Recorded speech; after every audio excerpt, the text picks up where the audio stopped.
All right, kids, assalamu alaikum. Welcome back to the online class. So, in our previous class, we started this chapter 6 of our A2 syllabus, fourth chapter of section 2.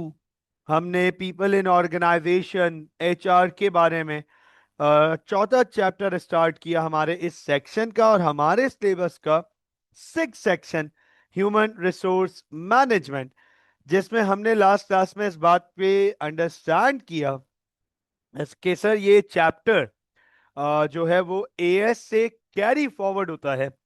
इसका ठीक ठाक content हम as level पे पढ़ते हैं और फिर हम A2 लेवल पे इसको कंटिन्यू करते हैं। तो यहाँ एचआर में A2 में हम सबसे पहले एचआर की स्ट्रैटेजीज को अंडरस्टैंड करते हैं।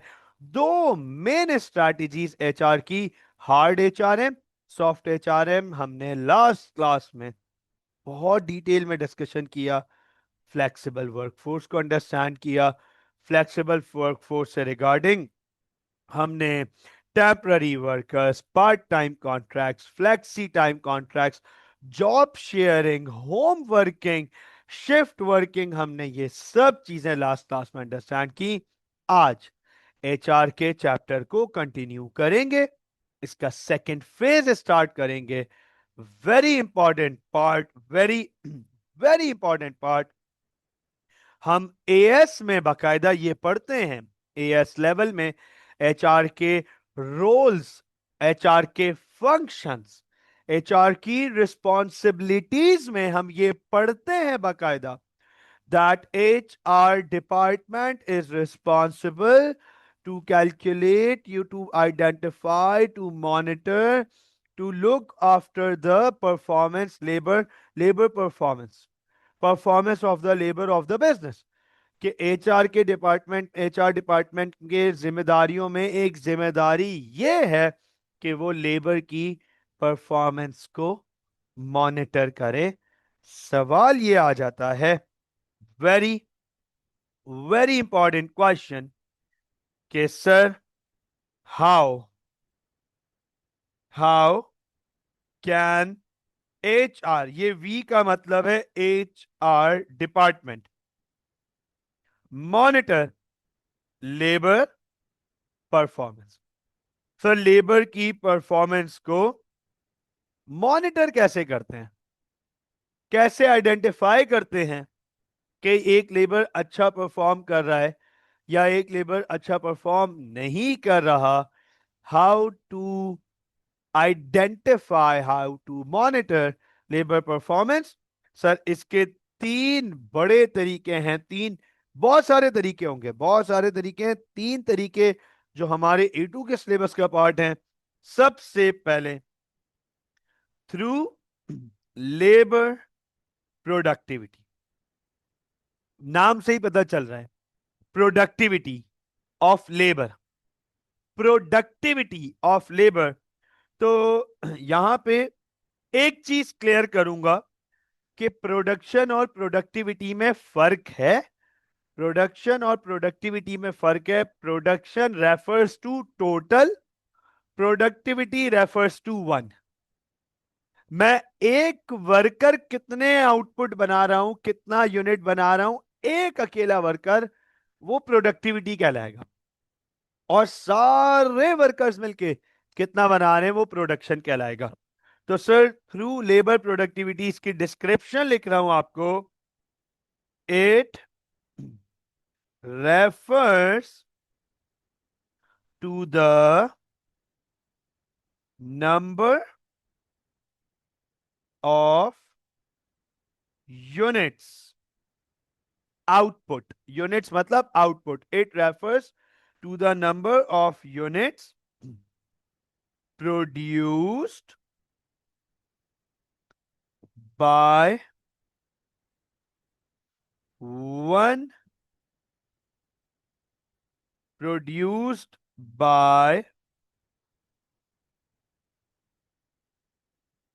one worker in a certain time period। एक गिवन सर्टेन टाइम पीरियड में एक वर्कर कितने यूनिट्स बनाता है? एक गिवन सर्टेन टाइम पीरियड में एक वर्कर कितने यूनिट्स बना लेता है, उसे हम लेबर प्रोडक्टिविटी कहते हैं। अंडरस्टैंड कीजिएगा, इसका फॉर्मूला है, इसका बाकायदा फॉर्मूला है, और फॉर्मूला है टोटल, फॉर्मूला है टोटल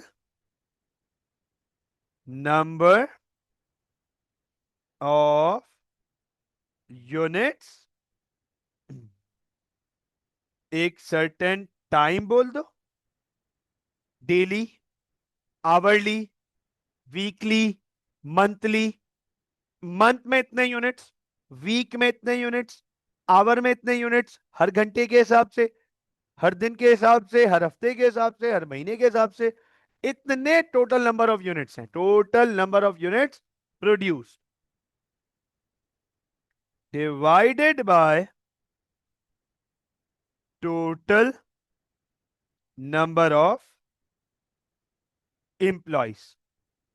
इतने एम्प्लॉइज हैं और इतने यूनिट्स बनाए हैं, जिससे आपको लेबर प्रोडक्टिविटी मिल जाएगी। मिसाल के तौर पे, फॉर एग्जाम्पल, लेट सपोज एक ऑर्गेनाइजेशन है जहां 50,000 यूनिट्स डेली बनते हैं, डेली 50,000 यूनिट्स डेली बनते हैं, और सर 100 वर्कर्स हैं, 100 वर्कर्स। 50,000 यूनिट्स डेली बनते हैं और 100 वर्कर्स हैं, तो सर एक वर्कर रोज के 500 यूनिट्स बनाएगा। इसे हम कहेंगे 500 units daily. That is called labour productivity, that is called labour productivity. HR department सबसे पहले लेबर की परफॉर्मेंस को लेबर प्रोडक्टिविटी के थ्रू कैलकुलेट कर सकता है, मॉनिटर कर सकता है कि भाई साहब पिछले साल डेली कितने यूनिट्स बन रहे थे, इस साल डेली कितने यूनिट्स बन रहे हैं। या फिर हम डेली यूनिट्स इतने बना रहे हैं, हमारा कॉम्पिटिटर इतने यूनिट्स डेली बना रहा है, या फिर हम डेली इतने यूनिट्स बना रहे हैं और हमने टारगेट इतने यूनिट्स का रखा था। That is monitoring labour performance. Labour productivity के थ्रू हम लेबर की परफॉर्मेंस को मॉनिटर कर सकते हैं। ये हो गया हमारे पास पहला तरीका, which I guess is very simple. इसमें कोई आज सच प्रॉब्लम होनी नहीं चाहिए। दूसरा तरीका है हमारे पास, नोट कीजिएगा, बाय एब्सेंटिज्म। नाम से ही कुछ फील आ रही है, एब्सेंटिज्म। एब्सेंट की बात कर रहा है, बिल्कुल एब्सेंट की बात कर रहा है। It refers to the number of employees on average who are absent from work। ये ये एवरेज नंबर ऑफ एम्प्लॉयज की बात कर रहा है जो वर्क प्लेस पे छुट्टी करते हैं, आमतौर पे छुट्टी पर होते हैं। नहीं अवेलेबल होते, छुट्टी कर रहे हैं, तो कितने लोग ऑन एवरेज छुट्टी करते हैं ऑर्गेनाइजेशन में। इसका फॉर्मूला है, फॉर्मूला एवरेज नंबर ऑफ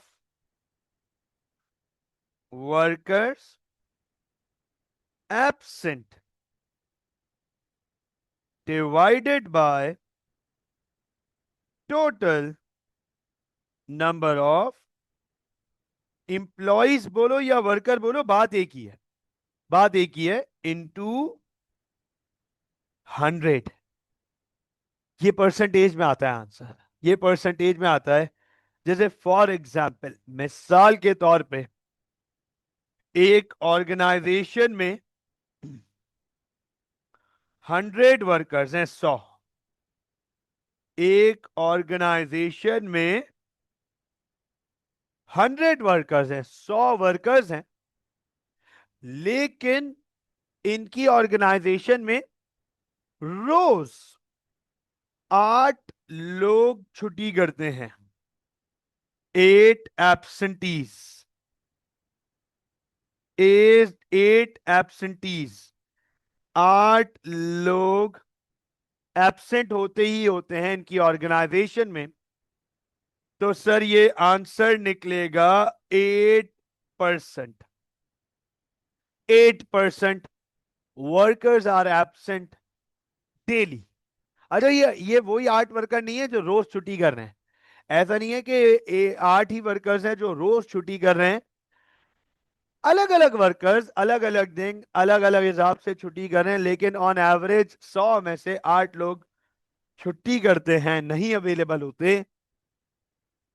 अब ये देखा जाएगा पिछले साल के मुकाबले के, भाई पिछले साल एब्सेंटिज्म था 6% या 5% या 10%। इस साल है 8%, तो लेबर परफॉर्मेंस आइडेंटिफाई की जा रही है। या देखा जाएगा कि भाई कॉम्पिटिटर्स के कितने परसेंट छुट्टी करते हैं, हमारे कितने। इंडस्ट्री के एवरेज से कंपेयर किया जाएगा कि इंडस्ट्री का एवरेज है 3%, हमारा 8% है, या इंडस्ट्री का एवरेज है 15%, हमारा 8% है। लेबर परफॉर्मेंस मॉनिटर करेंगे, या हमने टारगेट सेट किया था 6%, ये 8% लोग छुट्टी कर रहे हैं। इस बात को अंडरस्टैंड कीजिएगा, फोकस कीजिएगा। सर जितने ज्यादा लोग छुट्टी करेंगे ऑर्गेनाइजेशन के लेबर की परफॉर्मेंस उतनी डाउन होगी, ये बात फैक्ट है। ये जितना कम होगा, जो हमारा प्रोडक्टिविटी था, लेबर प्रोडक्टिविटी, ये जाहिर सी बात है जितना कम होगा उतनी परफॉर्मेंस डाउन है। ये जितना ज्यादा होगा उतनी परफॉर्मेंस डाउन है, उतनी परफॉर्मेंस डाउन है। इसको ज्यादा करना है और इसको कम करना है, ठीक हो गया ना। आखिरी हमारे पास है थ्रू लेबर टर्नओवर। हम लेबर टर्नओवर के थ्रू हम लेबर टर्नओवर के थ्रू परफॉर्मेंस मेजर करते हैं। यहां बड़ा इंटरेस्टिंग पार्ट आ जाता है, स्टूडेंट्स पूछते हैं सर लेबर टर्नओवर का क्या मतलब है, लेबर गुलाटी मार रहा है क्या, लेबर घूम रहा है क्या, लेबर गुलाटी, टर्नओवर क्या मतलब है। अंडरस्टैंड कीजिएगा, it refers to the number of employees leaving the organization on average। कितने परसेंट वर्कर्स आपकी ऑर्गेनाइजेशन को, हमारी ऑर्गेनाइजेशन को छोड़ के जा रहे हैं ऑन एवरेज। कितने वर्कर्स हैं जो हमारी ऑर्गेनाइजेशन को छोड़ के जा रहे हैं, that is labour turnover, that is labour turnover. तो सर इसका फॉर्मूला है, नोट कीजिएगा formula, total number of employees leaving. अच्छा, ये टेक्निकली ईयरली होता है, ये ऑलमोस्ट ईयरली होता है leaving the organization in a year. साल में कितने लोग आपको छोड़ के गए, ये आमतौर पे ईयरली होता है। डिवाइडेड बाय एवरेज या total number of employees, total number of employees इन 200। ये आंसर भी परसेंटेज में निकलता है हमारा। एचआर डिपार्टमेंट के लिए ये पता करना बहुत जरूरी है कि लेबर की एम्प्लॉय की परफॉर्मेंस कैसी है। उसके लिए वो लेबर टर्नओवर कैलकुलेट करता है, आइडेंटिफाई करता है लेबर टर्नओवर कितने लोग ऑर्गेनाइजेशन छोड़ के जा रहे हैं। तो मिसाल के तौर पे फॉर एग्जांपल लेट सपोज एक ऑर्गेनाइजेशन है वंस अगेन जहां 100 वर्कर्स हैं ऑन एवरेज, साल में 100 वर्कर्स ने काम किया है साल में, और उनको 7 लेफ्ट, 7 लोग उन्हें छोड़ के गए हैं। तो सर लेबर टर्नओवर है 7%।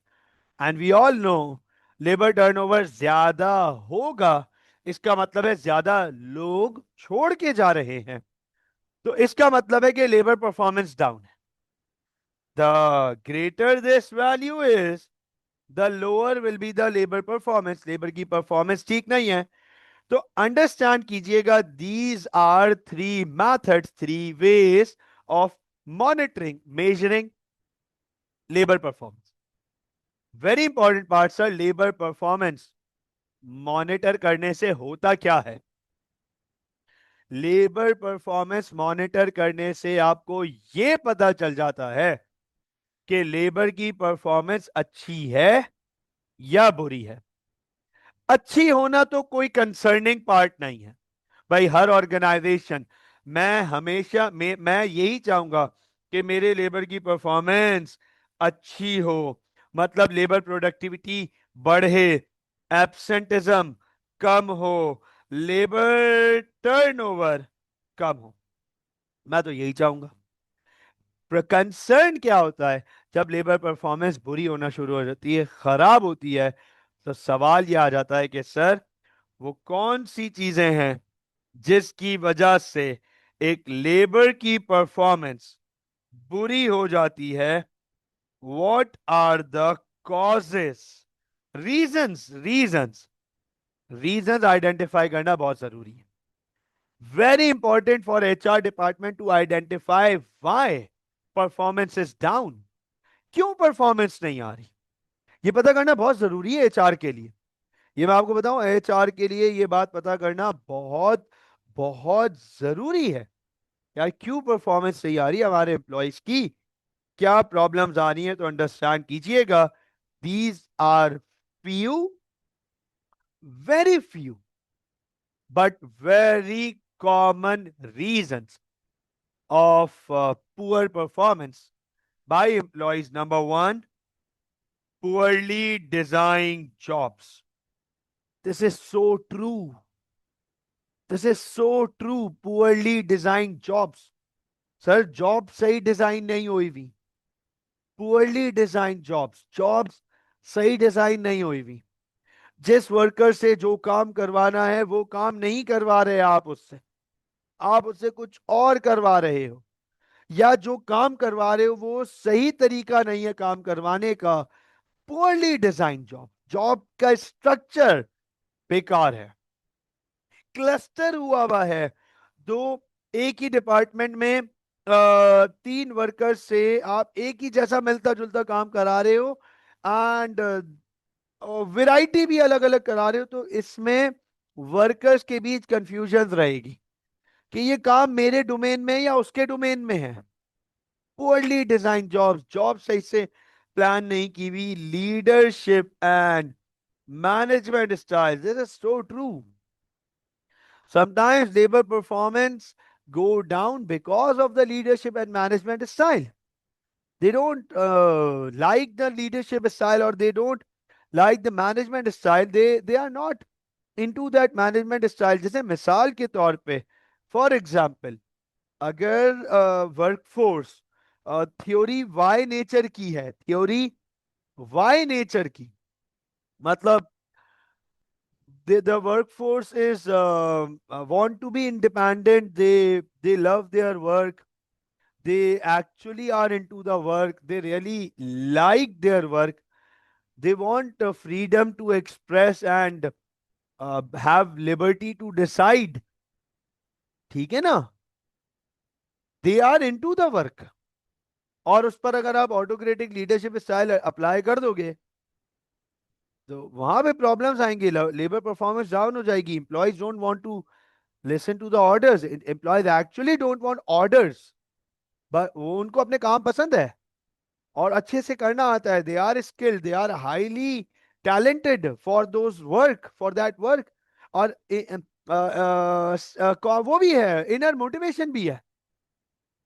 लेकिन अब आप ऑर्डर दोगे तो काम नहीं होगा वहां पे, और ऑपोजिट कर दो, फिर थ्योरी एक्स के वर्कर्स हैं, थ्योरी एक्स माइंडसेट के वर्कर्स हैं कि जिनको काम नहीं पसंद, जो काम करना नहीं चाहते, जिन्हें काम में कोई इंटरेस्ट नहीं है, जो काम को बर्डन समझते हैं, जिन्हें काम अच्छा नहीं लगता, आप उधर डेमोक्रेटिक लीडरशिप स्टाइल अप्लाई कर दो, तबाह बर्बादी है उस ऑर्गेनाइजेशन की सर, लेबर परफॉर्मेंस तो होगी नहीं। ये कंसर्न है, डीमोटिवेशन, वर्कर डीमोटिवेटेड है, ये किसी भी रीजन की वजह से हो सकता है, डीमोटिवेशन है तो परफॉर्मेंस डाउन होगी, दी वी ऑल नो दिस, कि जो काम हम खुशी खुशी नहीं कर रहे होते, अ, बस चला रहे हैं, वहां पे फिर परफॉर्मेंस डाउन होती है, बस सिर्फ कर रहे हैं just for the sake of doing that, वो फिर वहां पे परफॉर्मेंस डाउन होती है। In sufficient resources, yes sir, this is also true, कि जब हमारे पास ऑर्गेनाइजेशन में इतनी सफिशिएंट रिसोर्सेज ना हो तो ऑब्वियसली फिर प्रोडक्टिविटी नहीं आएगी ना, एफिशिएंसीज नहीं होंगी, problem will be there with efficiencies, efficiencies नहीं होंगी तो फिर प्रोडक्टिविटी डाउन होगी, परफॉर्मेंस डाउन होगी। इन इफेक्टिव अप्रेजल सिस्टम, अब आप देखो, आप एएस में पढ़ते हो हर्जबर्ग्स टू फैक्टर्स थ्योरी, और हर्जबर्ग ने टू फैक्टर्स थ्योरी में एक बात बोली थी कि there are five factors that result in positive satisfaction, he term them motivators, उसने कहा था मोटिवेटर्स, और मोटिवेटर्स में एक चीज थी advancement, responsibility, achievement, recognition for achievement, advancement.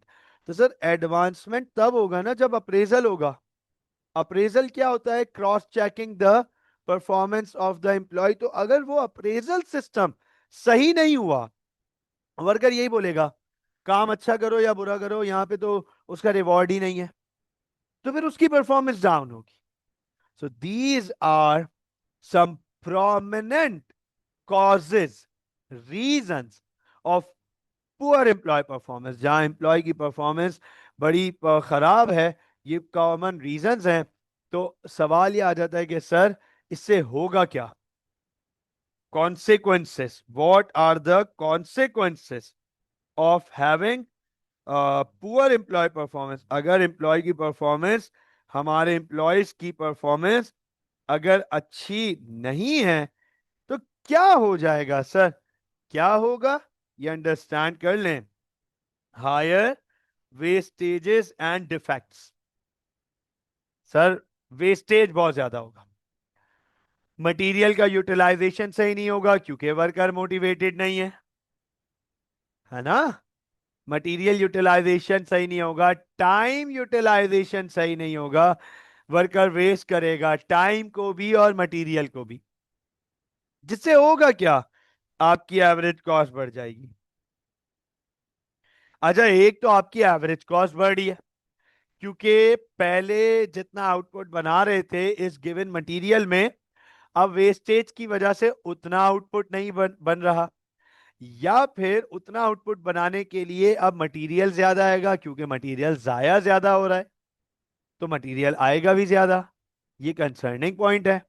अच्छा, सिर्फ यही नहीं कि आपकी कॉस्ट बढ़ रही है डिफेक्ट्स की वजह से, वेस्टेज की वजह से, ये डिफेक्ट जब मार्केट में जाएंगे तो कस्टमर की सेटिस्फैक्शन कम हो जाएगी, कस्टमर कहेगा क्या बात कर रहे हो यार, ये तो मैं एक्सपेक्ट ही नहीं कर रहा था। तो कस्टमर लॉयल्टी खराब होगी, ब्रांड इमेज अफेक्ट होगा सर। फिर एम्प्लॉय परफॉर्मेंस लो होगी तो वो सोचेगा भी कम, जब कम सोचेगा तो इनोवेशन भी कम होंगी, राइट। लेबर टर्नओवर बढ़ जाएगा, लोग आपकी ऑर्गेनाइजेशन को छोड़ छोड़ के जा रहे होंगे। This is very true. जब एम्प्लॉय की परफॉर्मेंस डाउन होगी, उसका सबसे बड़ा इम्पैक्ट ये निकलेगा कि आपका लेबर आपको छोड़ के जाएगा, ऑर्गेनाइजेशन से जा रहा होगा।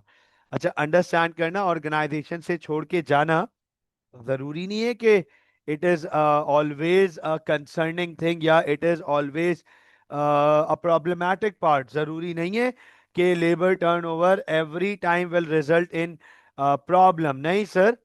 अगर अगर अगर उसकी जगह हमें कोई अपडेटेड एम्प्लॉय मिल गया, tech latest technology oriented employ मिल गया, यंग एनर्जेटिक एम्प्लॉय मिल गया, और शायद ऑर्गेनाइजेशन को फायदा हो जाए। बट एक कंसर्न तो है ना, लेबर के जाने से टीम वर्क खराब होता है, ओरिजिनल टीम की बॉन्डिंग खराब होती है, और सबसे बड़ी बात, लेबर टर्नओवर जितना ज्यादा होगा, रिक्रूटमेंट कॉस्ट बाय डिफॉल्ट उतनी ज्यादा होती चली जाएगी आपकी। ठीक है ना। It damages the brand name and image. तो लेबर के जाने से और एम्प्लॉय के परफॉर्मेंस पुअर होने से ये प्रॉब्लम तो आती है। अब इंपॉर्टेंट पार्ट ये है कि एम्प्लॉय की परफॉर्मेंस को इंप्रूव कैसे किया जाए। मुझे आप ये बताएं ना गाइस, मुझे आप ये बताओ, क्या आप एज अ मैनेजर, मुझे आप ये बताएं, क्या आप एज अ मैनेजर ये चाहेंगे कि ये 500 से 510 हो जाए? बोलो भाई। 500 यूनिट्स रोज के बन रहे हैं, आप चाहोगे ये 510 हो जाए? आप चाहोगे ये 502 हो जाए? चलो 502 हो जाए, आप ये चाहोगे? आप चाहोगे कि ये 502 हो, तो फिर 505 करेंगे, फिर 508 करेंगे। देखो, ऐसा नहीं है कि आप अभी बैठ के एकदम से सोचना शुरू कर दो यार इसको 500 को 550 पे लेके जाना है। Humanly it would be absolutely insane, impractical and difficult. मैं इम्पॉसिबल नहीं बोल रहा, लेकिन उस लेवल पे जाने के लिए फिर वो लेवल का एफर्ट भी चाहिए होगा।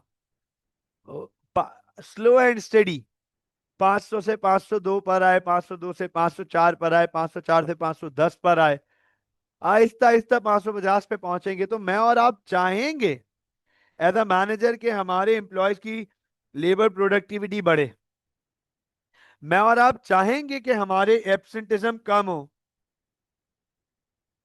मैं और आप चाहेंगे कि कम लोग छोड़ के जाए। सवाल यह आता है कि सर कैसे इंप्रूव करें, कैसे, how to improve employee performance? क्या स्ट्रैटेजीज एडॉप्ट करें, अपनाएं कि एम्प्लॉय की परफॉर्मेंस को हम इंप्रूव करें? तो sir, we can do that by trainings. We all know trainings, skills improve करना। जब आप वर्कर की स्किल्स इंप्रूव करोगे, वेस्टेज कम होगा, टाइम कम लगेगा, कमांड एंड कंट्रोल उसका ज्यादा हो जाएगा, प्रोडक्टिविटी बढ़ जाएगी इवेंचुअली। ट्रेनिंग से एक और फायदा यह है कि उसकी क्या बोलेंगे, फीलिंग ऑफ पर्सनल बिलोंगिंग, वो फीलिंग्स इंप्रूव हो जाएंगी कि यार ये ऑर्गेनाइजेशन मेरा ख्याल रख रही है। देखो जरा, ट्रेनिंग्स करा रही है तो यार ये ऑर्गेनाइजेशन ख्याल रख रही है, उसकी मोटिवेशन इंक्रीज हो जाएगी, वो sense of personal feeling improve हो जाएगी उसकी, जिससे उसकी मोटिवेशन बढ़ जाएगी। अगर वो छोड़ने के जाने का सोच रहा था तो नहीं जाएगा, छुट्टियां करता था अब नहीं करेगा, कम आउटपुट बना रहा था अब ज्यादा बनाएगा। तो ट्रेनिंग्स का ये बड़ा फायदा है, आप मोटिवेशन बढ़ाओ। ट्रेनिंग्स के अलावा भी आप मोटिवेशन बढ़ा सकते हो। अच्छा, यहां पर अगर मैं एक इधर अगर मैं इसको कंप्लीट करना चाहूं ना, ये ट्रेनिंग्स वाले पॉइंट को अगर मैं यहां पर कंप्लीट करना चाहूं तो फोकस कीजिएगा, मैं यहां पे लिखूंगा trainings and developments.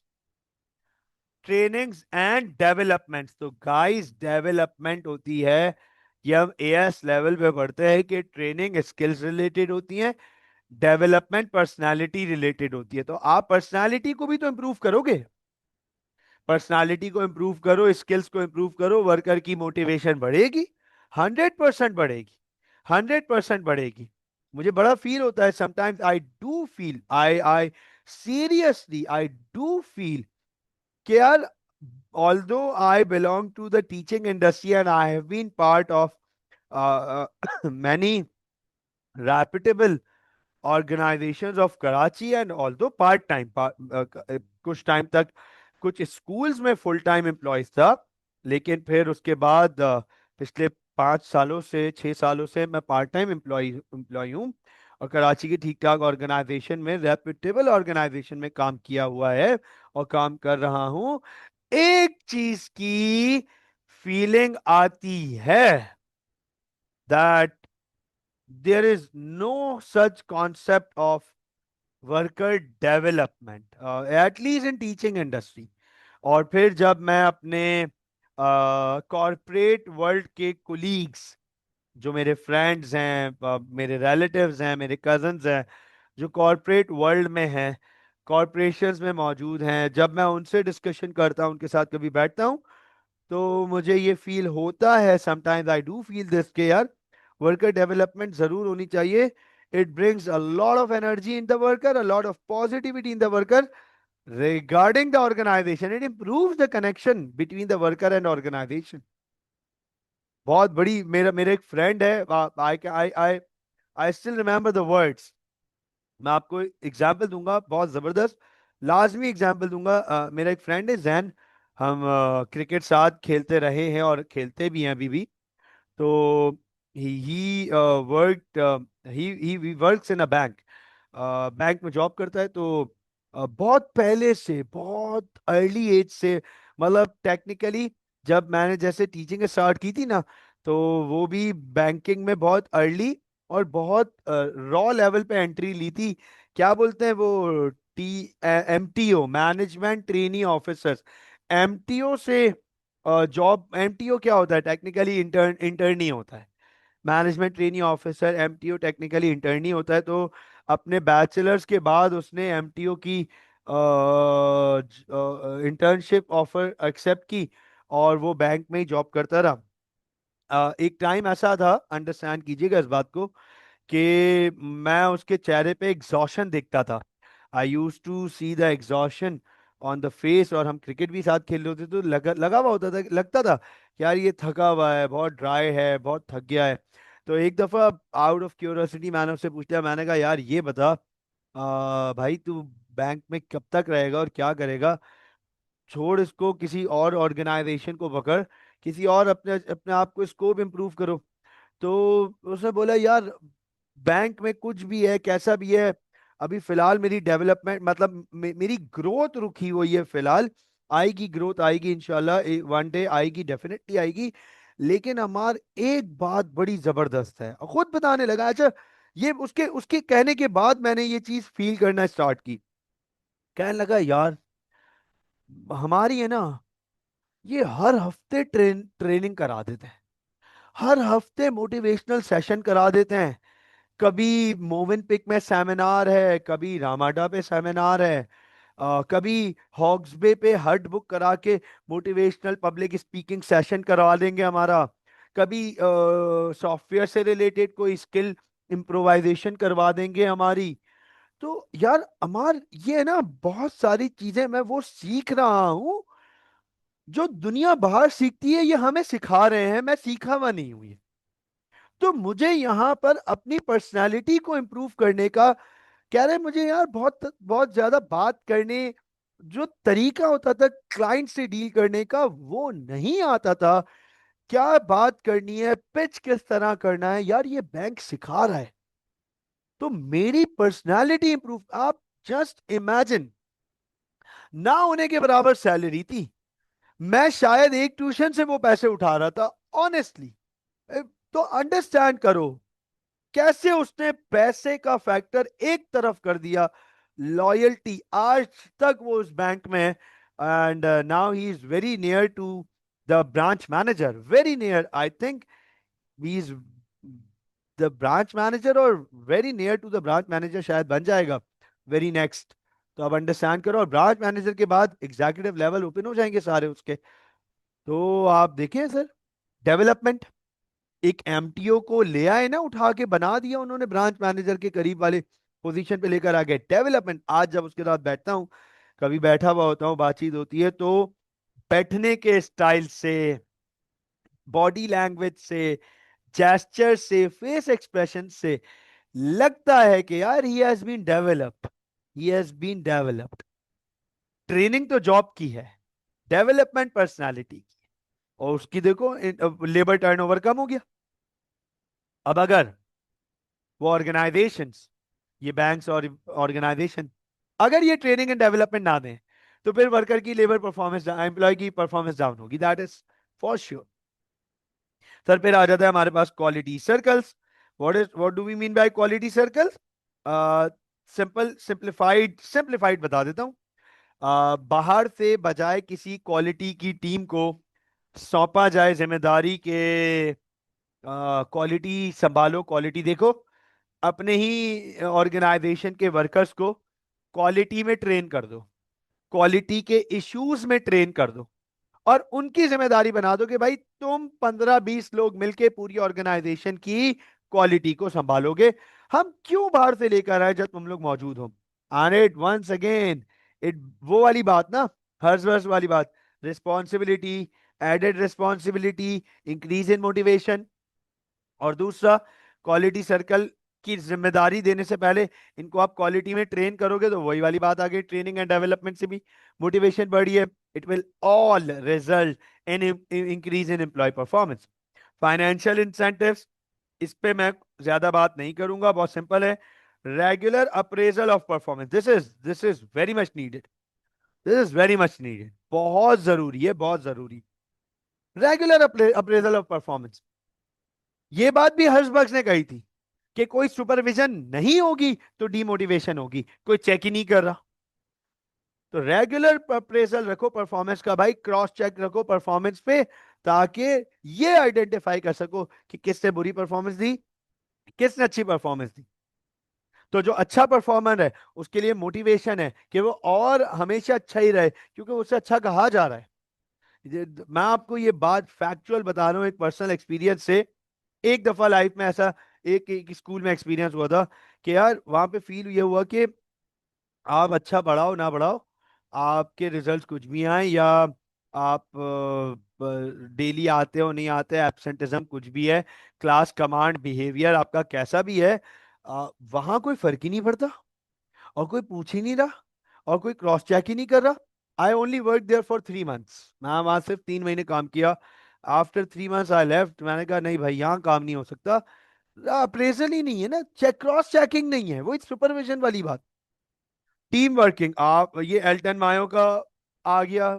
Elton Mayo ने हॉथॉर्न इफेक्ट ह्यूमन रिलेशन में कहा था कि टीम वर्किंग में ले आओ वर्कर्स को, सोशल इंटरेक्शन बढ़ाओ वर्कर्स का, और वर्कर्स को डेलीगेशंस दो, काम दो, जिम्मेदारी दो, रिस्पॉन्स अथॉरिटी ट्रांसफर करो, रिस्पॉन्सिबिलिटीज नहीं, अथॉरिटी ट्रांसफर करो कि भाई हम आपको ये काम करने की अथॉरिटी दे रहे हैं, करो, करके दिखाओ हमें। तो उनकी sense of belonging to the organisation बढ़ेगी, उन्हें लगेगा कि वो इस काबिल है ऑर्गेनाइजेशन में, तभी तो ऑर्गेनाइजेशन उन्हें एडेड रिस्पॉन्सिबिलिटी दे रही है। तो सर ये हैं तमाम स्ट्रैटेजीज एम्प्लॉय की परफॉर्मेंस को इंप्रूव करने की। हमारे पास एचआर का एक बड़ा इंपॉर्टेंट टास्क, बहुत इंपॉर्टेंट काम आ जाता है, जिसे हम कहते हैं MBO, management by objectives. MBO, तो MBO होता क्या है? ये मैंने पहले भी सिर्फ इसका नाम दिखाया था। मैं भी आपके सामने वो प्रिसाइज स्लाइड ओपन कर रहा हूं जहां मैंने आपको MBO, management by objectives, introduce कराया था। सिर्फ नाम दिखाया था और ये बताया था इस दिन कि ये हम आगे क्लासेस में पढ़ेंगे। ये लीजिए, MBO, मैनेजमेंट बाय ऑब्जेक्टिव। इसको, इस पूरे को हम कहते हैं hierarchy of objectives, corporate AIIMS, long term AIIMS, ultimate AIIMS कहते हैं इसे, अल्टीमेट एम्स। लॉन्ग टर्म, 10 साल, 15 साल, 20 साल, 25 साल, लंबे टाइम का जो ऑब्जेक्टिव है हमारा। अल्टीमेट एम तो यही हुआ ना, कॉर्पोरेट लंबा और टाइम का ऑब्जेक्टिव है, ठीक है ना। लॉन्ग टर्म एम, फिर हम उसे शॉर्ट टर्म एम्स में डिवाइड करते हैं कि 6 महीने क्या करें, अगले 6 महीने क्या करें, इस साल क्या करना है, अगले साल क्या करना है, उससे अगले साल क्या करना है, ताकि 10 साल में वो अल्टीमेट ऑब्जेक्टिव अचीव हो सके। Too many small business objectives will eventually help us achieving this corporate aim, this corporate aim. अब बिजनेस ऑब्जेक्टिव भी 6 महीने का, 8 महीने का और पूरे बिजनेस का ऑब्जेक्टिव है, तो हम उसे डिवाइड करते हैं डिवीजन में, और फिर डिवाइड करते हैं डिपार्टमेंट में, और फिर डिवाइड करते हैं इंडिविजुअल ऑब्जेक्टिव्स में। So when business objectives are divided into divisional, departmental, and individual objectives, this process is called management by objectives. इस process को हम कहते हैं management by objectives, MBO। तो सर, MBO में हम अपने objectives को, business objectives को divide करते हैं into divisional, departmental and individual objectives.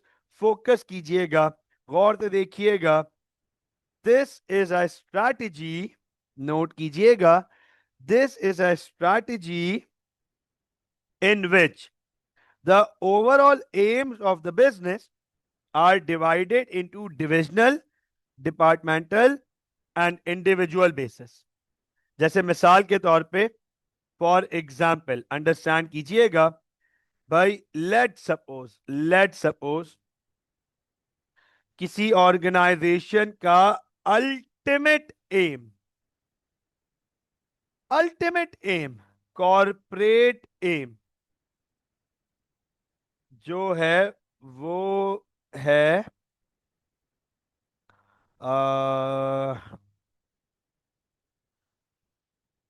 Leaders of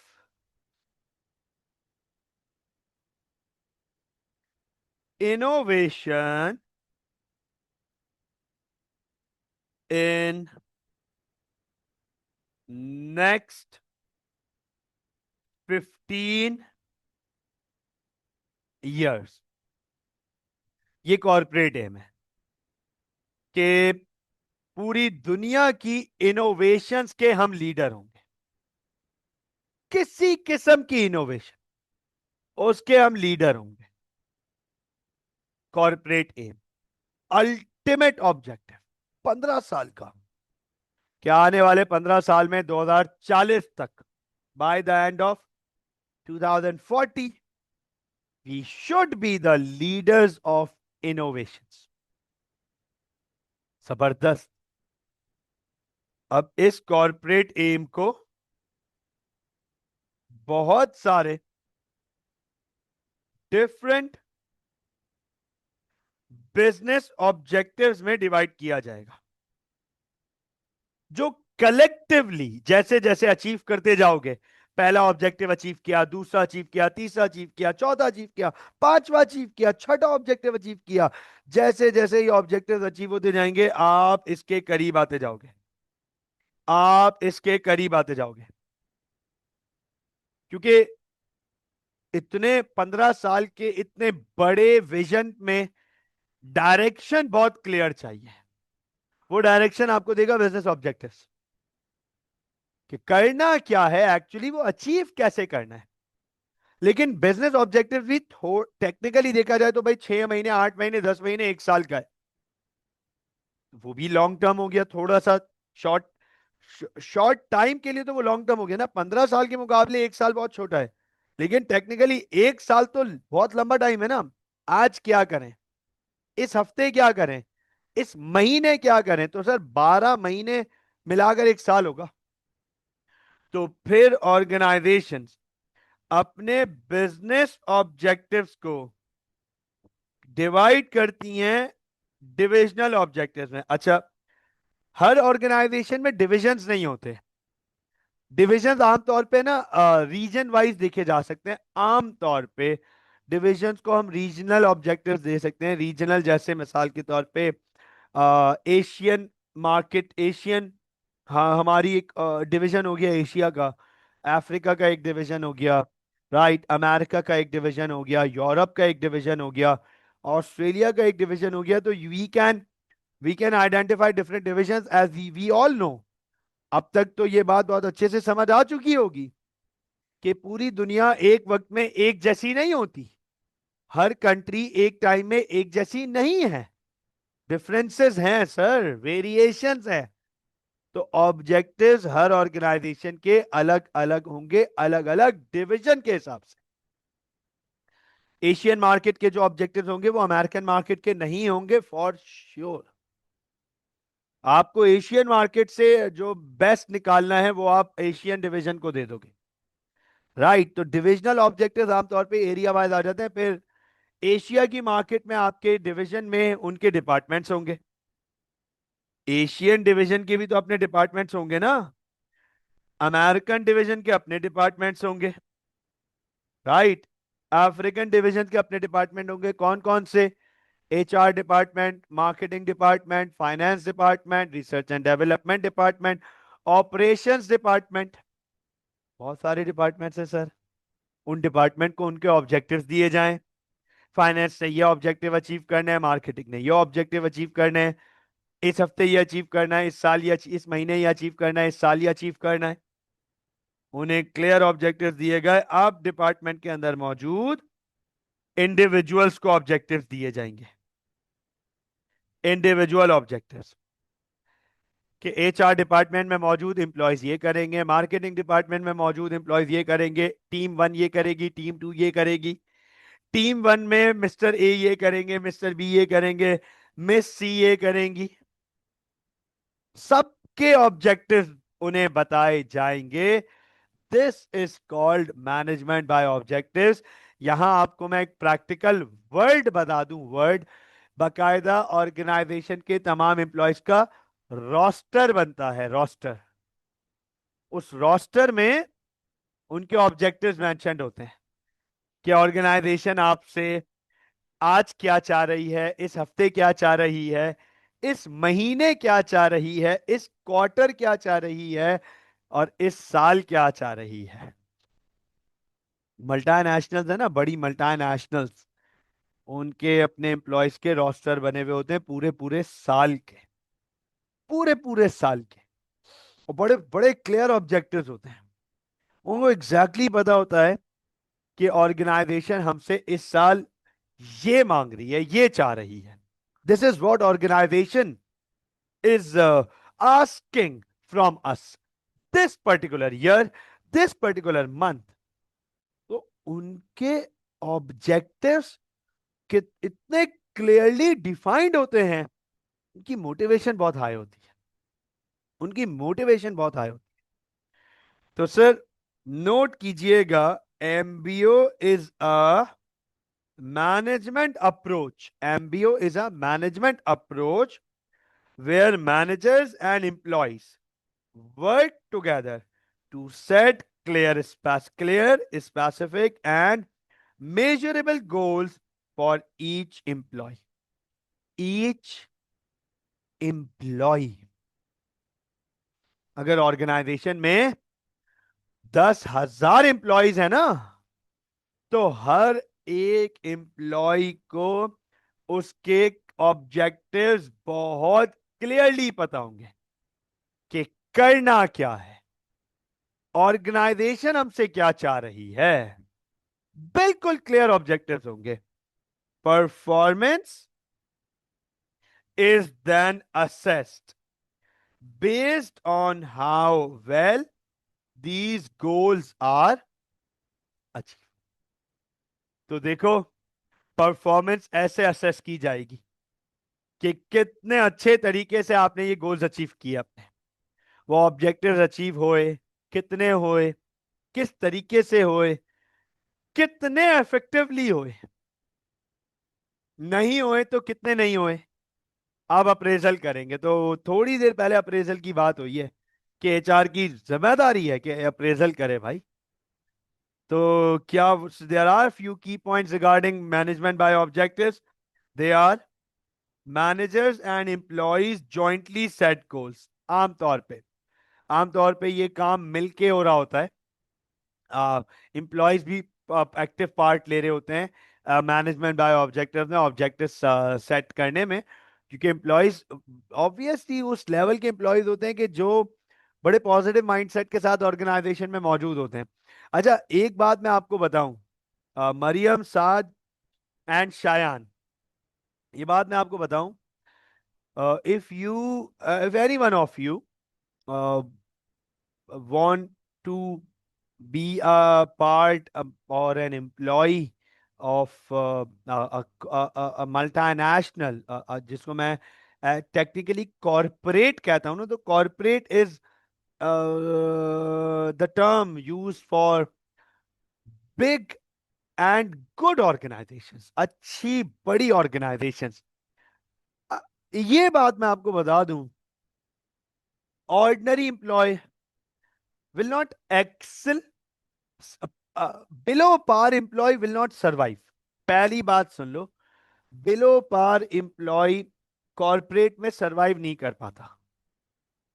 out, ऐसा नहीं है उसे कोई धक्के मार के बाहर निकाल देगा, वो ऑर्गेनाइजेशन के सामने आ जाता है और उसे भी रियलाइज हो जाता है कि यार यहां मेरे बस की नहीं है, यहां बहुत टाइट, इतना जबरदस्त कंपटीशन होता है, and positive healthy competition. Politics तो होती होगी, ऐसी ऐसी पॉलिटिक्स कॉर्पोरेट्स में आमतौर पे इस किस्म का एनवायरनमेंट नहीं होता। होता होगा, मैं पर्सनली एक्सपीरियंस ही किया बस, तो डेफिनेटली होता होगा, ऑफिस पॉलिटिक्स बहुत कॉमन है। लेकिन ये ऐसा नहीं है कि वो आपको लात मार के बाहर निकाल दें या आप डिजर्विंग थे आपको बाहर कर दिया। नहीं नहीं नहीं, below par employee will eventually will not be able to survive eventually. Average employee will be able to survive but will not be able to excel, ये बात याद रखिएगा। Only good employee या above par employee will be able to excel। वो काम तो उस level में ऑर्गेनाइजेशन को भी पता होता है, यार ये वो वर्कर्स है जो अपने काम को अच्छे से करते हैं और जो काम अच्छा करना चाहेंगे भी, तो इनके साथ बैठ के डिस्कशन किया जाए। Goals are smart, objective smart बनाए जाते हैं, specific, measurable, achievable, realistic, time bounded. Everyone knows what is expected from them, सबको पता है आप क्या एक्सपेक्ट किया जा रहा है आपसे। Progress is monitored and performance is evaluated against the agreed objectives. Progress को मॉनिटर किया जाता है और इवेल्युएट किया जाता है कि आपने कितने ऑब्जेक्टिव्स अचीव किए, क्या क्या अचीव कर लिया। It encourages motivation, it gives clarity, and it increases accountability। Motivation बढ़ाती है, क्लैरिटी इंट्रोड्यूस करती है, क्लैरिटी भी इंक्रीज करती है, एंड अकाउंटेबिलिटी भी लेकर आती है। वर्कर बिकम अकाउंटेबल क्योंकि काम उसी ने, ऑब्जेक्टिव उसको बताते हैं। क्यों नहीं किया, अब ये बताओ जरा, ठीक है ना।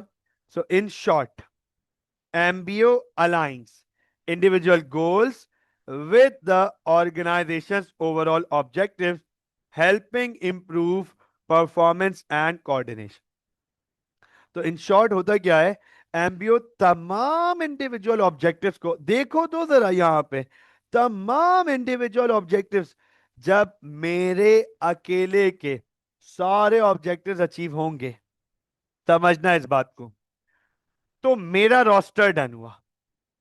मेरे साथ जो एम्प्लॉयज हैं, मेरे साथ जो एम्प्लॉयज हैं, जब इन सब के रोस्टर टेक हो जाएंगे, तो उस एक डिपार्टमेंट के ऑब्जेक्टिव अचीव हो जाएंगे। जब सारे डिपार्टमेंट्स के ऑब्जेक्टिव टिक हो जाएंगे, तो एक डिवीजन का ऑब्जेक्टिव टिक हो जाएगा।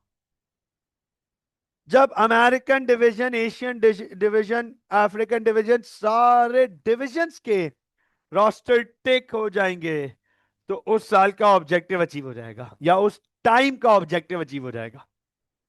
और जब सारे बिजनेस ऑब्जेक्टिव्स अचीव होंगे, तो कॉर्पोरेट एम अचीव होगा। आप देखो तो जरा, एक इंडिविजुअल ऑब्जेक्टिव से पूरे कॉर्पोरेट एम्स का कैसा गहरा रिलेशन है। ये सब मिलके इवेंचुअली, ये सब मिलके, बहुत सारे लोगों के इंडिविजुअल ऑब्जेक्टिव्स मिलके डिपार्टमेंट के ऑब्जेक्टिव्स हेल्प करने में, अचीव करने में मदद करेंगे। फिर डिफरेंट डिपार्टमेंट्स के ऑब्जेक्टिव्स की मदद से हम डिविजन्स के ऑब्जेक्टिव्स अचीव करेंगे। डिफरेंट डिविजन्स की मदद से हम बिजनेस के ऑब्जेक्टिव अचीव करने में अचीव करेंगे। और business different, many different business objectives की मदद से हम इवेंचुअली 15 साल, 20 साल का कॉर्पोरेट एम अचीव करेंगे। तो सर सवाल आ जाता है, फायदे क्या हैं एमबीओ के, ड्रॉबैक्स क्या हैं, ड्रॉबैक्स, प्रॉब्लम्स, लिमिटेशन। बहुत सिंपल है, बहुत इजी है, फोकस कीजिएगा। It is motivating for employees, इस पे ज्यादा बात नहीं करूंगा। क्लियर कोऑर्डिनेशन टेक्स प्लेस, ये भी बहुत सिंपल है। Managers and subordinates can prioritise their time. Objectives को देख के प्रायोरिटी रखी जा सकती है कि यार ये पहले करना है, ये पहले करना है, ये करना है, ये करना है, फिर ये करना है। इट इंक्रीजेस एफिशिएंसी, वर्कर्स को क्लियरली पता होता है इतने टाइम में ये चीजें अचीव करनी है, तो उनकी एफिशिएंसी बढ़ जाती है। It decreases conflicts as everyone is working towards a centralise aim. मेरे और इसके सारे, हम सारे एम्प्लॉयज के ऑब्जेक्टिव्स मिलाकर एक ही ऑब्जेक्टिव अचीव होने वाला है, तो आपस में कॉन्फ्लिक्ट तो है नहीं। विल गिव और increase consistency in performance, top management can monitor labour performance. मजे की बात, हमारी आज की क्लास ही शुरू हुई थी लेबर परफॉर्मेंस से। देखो जरा कैसे मैनेजमेंट बाय ऑब्जेक्टिव्स ने हमें लेबर परफॉर्मेंस को मॉनिटर करने में हेल्प किया। ऑब्जेक्टिव्स दोगे तो लेबर प्रोडक्टिविटी आइडेंटिफाई होगी ना, ऑब्जेक्टिव दोगे तो पता चलेगा ना क्या किया जा रहा है, कर भी रहे नहीं कर रहे। ड्रॉबैक्स, क्या लिमिटेशंस हैं, क्या ड्रॉबैक्स हैं एमबीओ की। The process is too time consuming, current productivity में be disturb. Yes, this is so true. जरा सोचे तो, 10,000 एम्प्लॉयज हैं, उन सब का मैनेजमेंट बाय ऑब्जेक्टिव डिजाइन करना है। ओहो, मतलब 10,000 एम्प्लॉयज के रोज के objective, weekly objective, monthly objective, quarterly objective और एनुअल ऑब्जेक्टिव्स। सर इसको तो बनाने में महीनों लग जाएंगे, इसको तो बनाने में महीनों लग जाएंगे, वेरी टाइम कंज्यूमिंग। तो वो एम्प्लॉयज जो अभी मैनेजमेंट बाय ऑब्जेक्टिव में इन्वॉल्व है, वो अपना काम करें या मैनेजमेंट बाय ऑब्जेक्टिव डिजाइन करें? बड़ा इंपॉर्टेंट क्वेश्चन है। जिनको आपने कंसल्टेशन के लिए इन्वॉल्व किया है कि भाई एमबीओ बनाने में मदद करो, वो अपना काम करें या एमबीओ बनाए? MBO does not take external conditions into account. मतलब फ्यूचर में क्या होने वाला है, बड़ा उससे डिस्टरबेंस आ जाएगी सर। जैसे कोविड, अब किसी ऑर्गेनाइजेशन ने अपने 2020 का, 2020 का पूरा रोस्टर बना लिया होगा, पूरा रोस्टर बना लिया होगा। 1 जनवरी को एम्प्लॉयज के हाथ में दे दिया उनके रोस्टर्स, खुश रहें। कहां से खुश रहें, 28 फरवरी को तो हालात ही बदल गए, और 14 मार्च तक तो लॉकडाउन में आ गया Pakistan.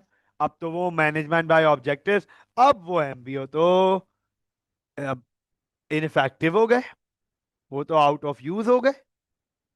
if any employee is absent or production unit breaks down, the entire system gets disturbed. This is so true. कोई एक एम्प्लॉय भी अपना काम नहीं करेगा, पूरा एमबीओ हिट होगा सर, पूरा मैनेजमेंट बाय ऑब्जेक्टिव हिट होगा।